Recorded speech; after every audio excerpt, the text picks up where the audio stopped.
Hello, it's Ricardo and welcome back to Elite Dangerous. This is the Mamba. Oh yes, and I've even sprung for a nice paint job on it. It's got a snake and everything. But how effective is it as a Titan bomber? Well, the Titans are all about at the moment, so I thought we'd get this engineered up and take it out for a quick spin to see if this is an effective Titan bomber against the Thargoid Titans.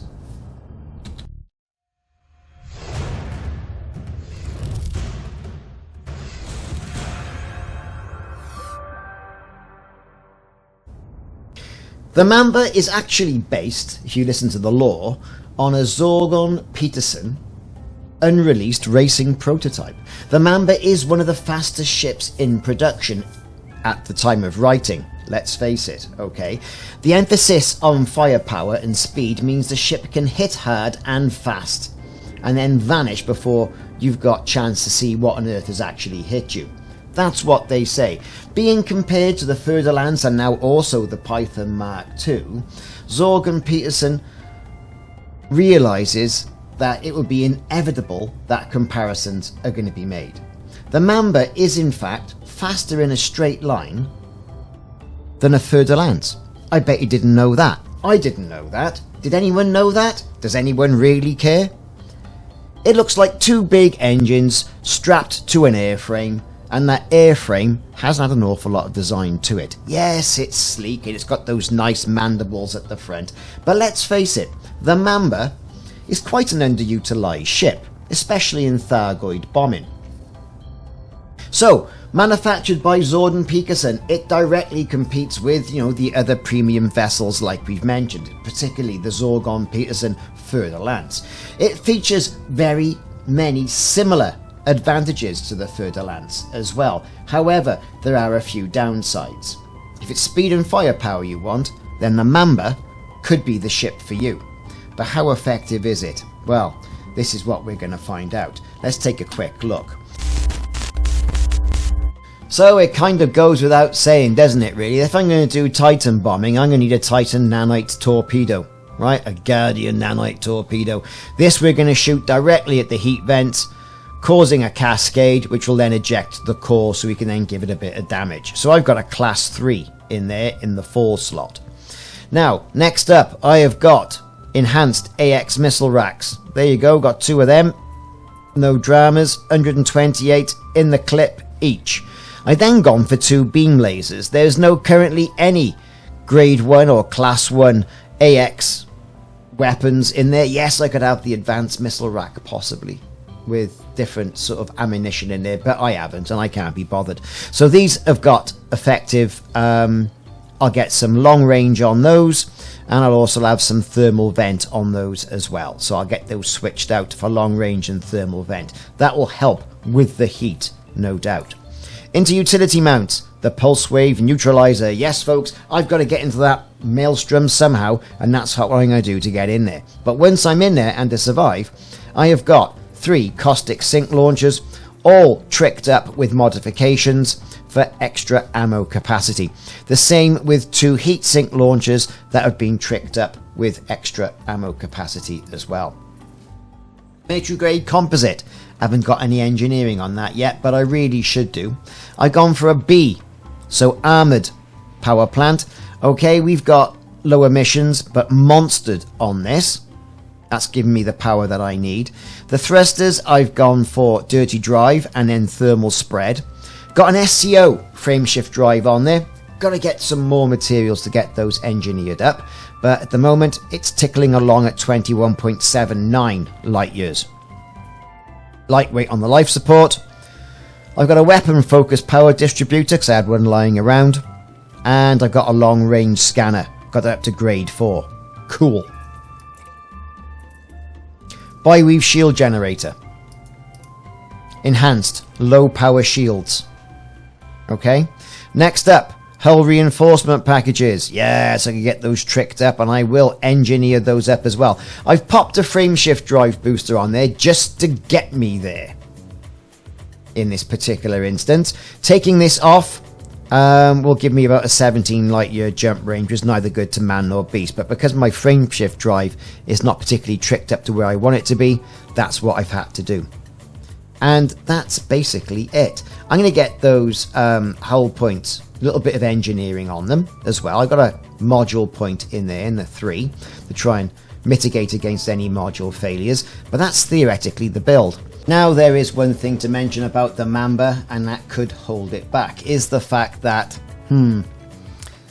yes, indeed, it's those class 1 slots where the Fer-de-Lance does have a nice class 2 configuration going on, which means we could get a beam laser in there and also another missile rack. So we're going to be down on firepower, but we'll see how this makes up for itself. Is it going to be a viable ship? We'll wait and see. Now, as we know, the Mamba's hardpoints are located on the ship's dorsal surface. 2 small points are forward of the cockpit, and the 2 large hardpoints on either side of the cockpit. Now, also, you've got the whopping great big huge right in the middle as well. So, nothing on the bottom, it's all on the top. But when this ship takes off, and it does, my god, it doesn't half shift.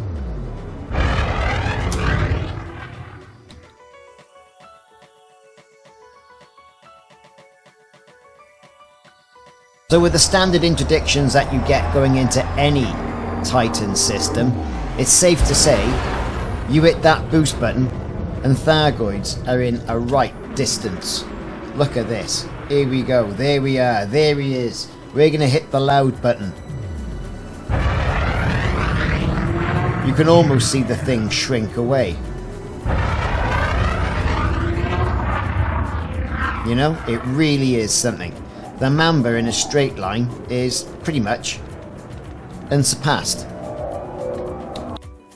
Now with a ship like this and the speed this ship can go at, and it's well over 520, you know, you're going to be through that maelstrom before you know it. You might get one pulse, you know, if you're in solo going in to do a bit of damage for your updates. But let's face it, it's going to be so quick, you're going to incur very little damage. And that's the good thing about the Mamba. The Mamba is going to allow you to get in and get out due to its simple speed.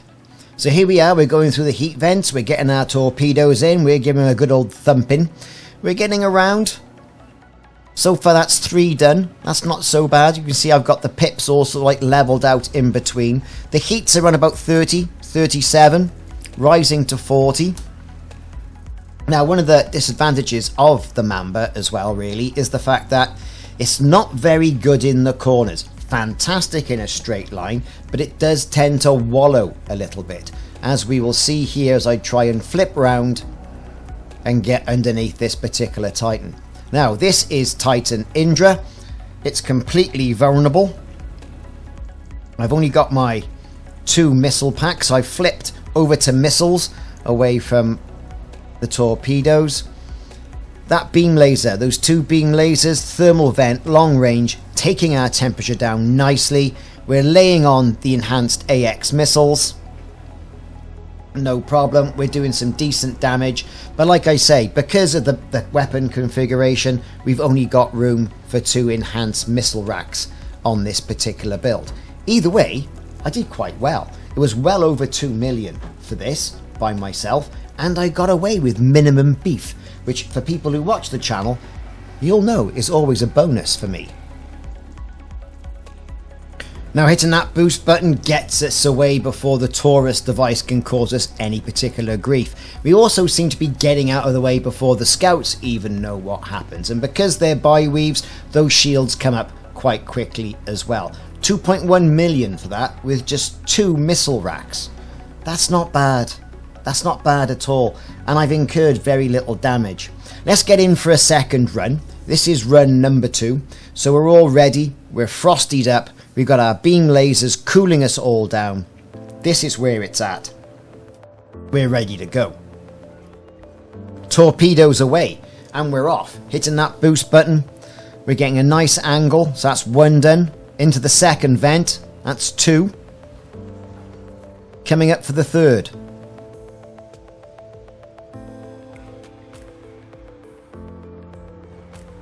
We're doing quite well. despite getting a bit of beef on our shields. The maneuverability of it is really good. The speed is really good. The only drawback here, and I'm sure everyone's going to agree, is the weapon configuration. Good for cooling, but actually doing the damage, I mean 2.1 million, does manage to get you the rewards. I suppose you can go away a happy commander, but let's face it, and it's going to be a knack, I do prefer the Fer-de-Lance, even over the Python Mark II, in regards to this sort of aspect of things.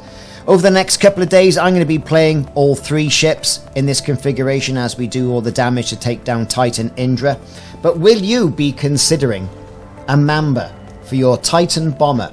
Or will you be looking at the Fer-de-Lance for a Titan bomber? Or even a Python Mark II? Or will you be sticking with the trusty old crate? Nearly said crusty old crate, but it's a trusty old crate. I really like to know in the comments what it is you're using. You may be using something bigger to afford yourself a little bit of leeway in taking some further damage from the Thargoids. Either way, it's all in for Titan destruction. The Mamba's been okay. Is it brilliant? It's not brilliant, but it's not really worse off than any other of the ships. Yes, there'll be better ones, and it'll all come down to personal commander preference. I've been Ricardo. Thank you very much for watching. Like and subscribe. Check out the channel for more Elite Dangerous videos, and I'll see you soon.